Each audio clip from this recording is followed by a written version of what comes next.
Greetings. This video is meant to be an introduction to the South Dakota Grasslands Initiative's education totes. We have 10 totes located around the state available for anyone to check out. It can be used with groups of any size and can be used as a full set of going through all of the activities, or you can pick and choose one that works well for your setup. Today I'm going to briefly go through the resources that you'll find in the education tote, starting with the Grasslands Education Tote binder.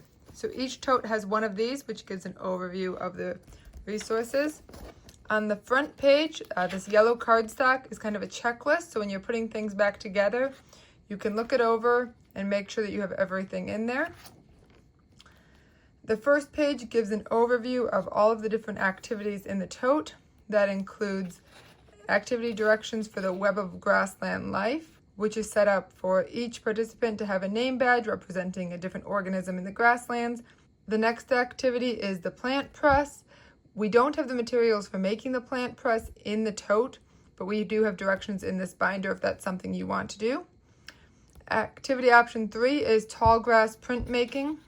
This one helps kids recognize the anatomy of different grasses or grassland plants and doing kind of a crafting type of project. A lot of our activities in the tote fall within this critter scene investigation project. We have 5 different scenarios that they work through to try to figure out what happened in this grassland scenario. And finally is the grassland mural scavenger hunt. So tab 1 gives explanations of how to do that Web of Life. In the Web of Grassland Life activity, we have more beginner level name badges and a little bit more upper level name badges, each representing a different grassland organism and information about them. And then the rope is used starting at the sun and then working around to help kids find connections between the different organisms. Something to keep in mind while doing this activity is to focus on the connectivity of the organisms, but don't get so hung up on the food chain aspect. And so the pages just give a little bit more explanation on that if you want to. A few more questions to follow up on. And then here is a listing of all of the more advanced level species. So as the instructor, you can kind of look them over and help with making those connections. Our next tab explains how to make a mini plant press and photos of how that can be done if your class or group wants to go outside and find some plants and press them for yourself. The next tab is tall grass printmaking. And this one's set up, initially we had designed it so the activity focused on these grasses.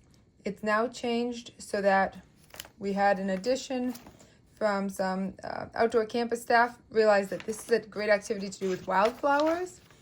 And so we've added in the pages there.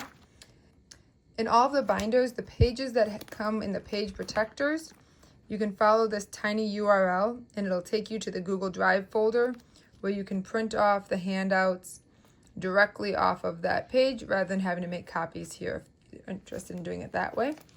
Most of the items that you'll need for tall grass printmaking come in this tote. There's your foam rollers, paints, sticks, and styrofoam. You'll want something to cover the table, something to paint onto, and then a container to hold the paint.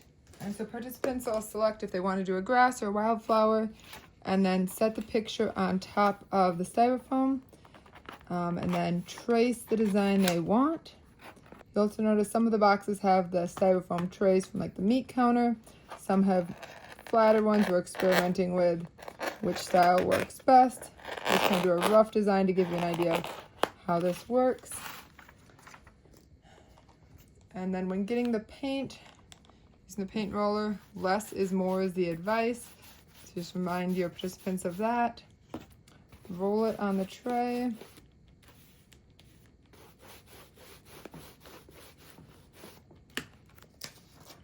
And then press it onto your paper and the design goes there. And obviously with more time and detail, these turn out a little better. And then you can also have them add their name and the name of the plant to this project. After the tall grass printmaking in the binder, we have the critter scene investigations.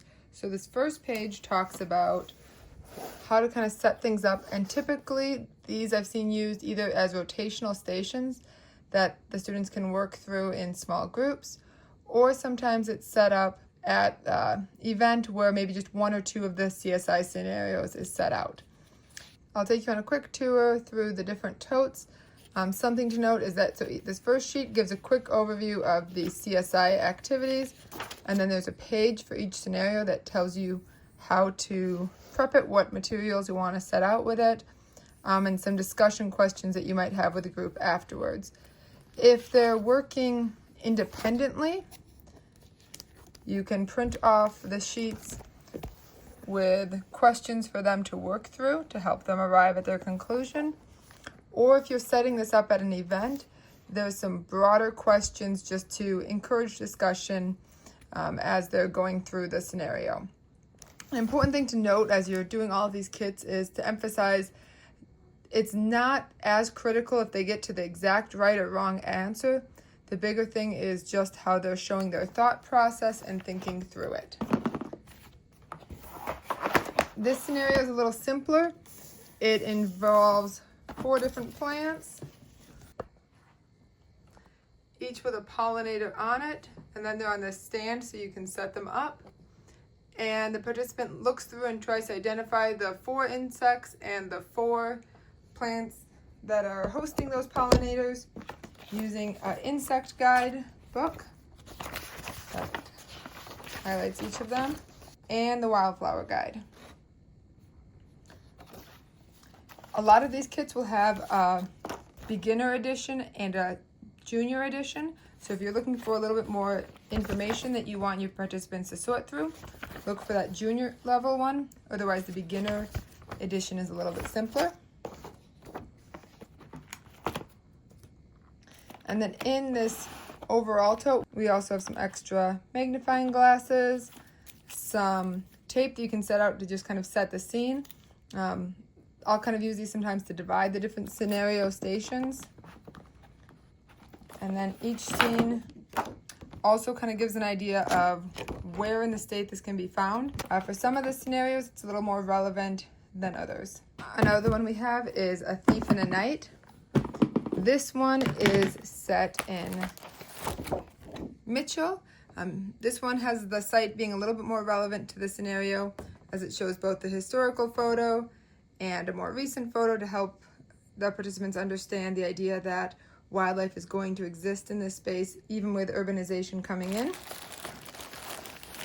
In each tote, there are some footprints, so you can set these out. Like that must be the broken one I need to replace. On that note, if you ever do have a broken one that you aren't able to repair, on the checkout sheet, you just let me know and we'll send a replacement to the main office afterwards. But there should be about 4 footprints for each animal, and there's also a half sheet of paper in each tote that helps you as the instructor set it up. Something to keep in mind is keep this hidden though. If the participants see it, then they'll know right away which animal it is. So at this scenario, you have a garbage container knocked over, so you can grab any container that looks like a garbage can in your area, set it out with the tracks coming up to it. And the idea is the participants will use the mammal guide to learn about different grassland mammals and try to identify which ones might have been in this space. For a crack in the case, the scenario involves trying to determine what types of eggs were in the nest and what predator came up and ate those eggs out of the nest. You've got your location that you'll lay out. The bird guide.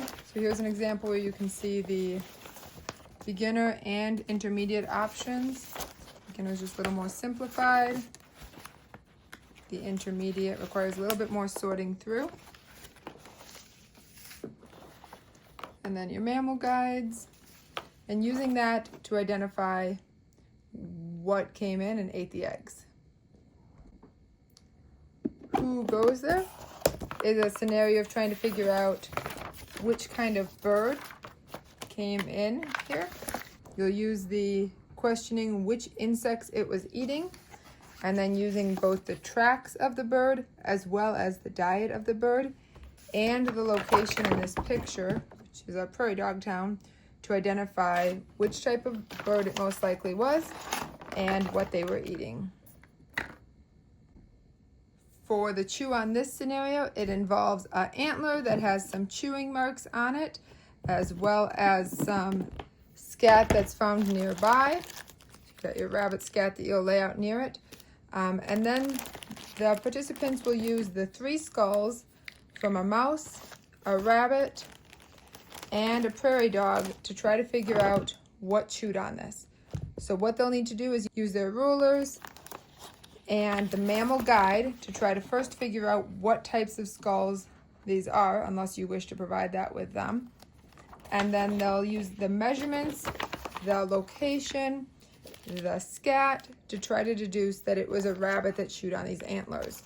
This is an example of one where, depending on where you look at the chew marks, maybe the chew marks do align a little bit more with a mouse, but we're just trying to encourage them to use the clues of the rabbit scat and the location to try to figure out the answer. But then also where I wouldn't get too caught up on having the exact right answer, if they can give you some thought process of how they got there. Perhaps at their age, they weren't measuring the rabbit scat and thought that this was deer scat, and weren't making that comparison to the mammal guide. And so just kind of conversation pieces to have with them. And the last activity in the binder is a grassland mural scavenger hunt. This is a long grassland mural that you can hang up in your classroom and then have the participants work through these questions. The scavenger hunt is set up so they're looking for things like 4 components of habitat, finding a producer of prey and predator, working through a few more questions like that, and then there's also an optional word search at the end if you've got a group that finishes up earlier than the others. The grassland mural is located in this tube, so it's about 2 by 10 feet long. The grasslands of the Dakotas and the diversity that they offer. This is also available online. So in your teacher binder, it tells you how you can access it online if it's easier to just pull it up on the screen in your classroom and have everyone work through it from there. When you're all done, you can go through that checklist in the front of the binder, make sure everything's there, and then it should all fit back in the binder stacked in there. When you take it back to return it, there'll be a sheet for you to fill out with approximately how many students you used it with, and if there's anything that got broken or used up while you were using it, or if you used a significant amount of the styrofoam trays and think that those should be replaced, just indicate that on the sheet and we'll get refills sent out to the office. Thank you very much.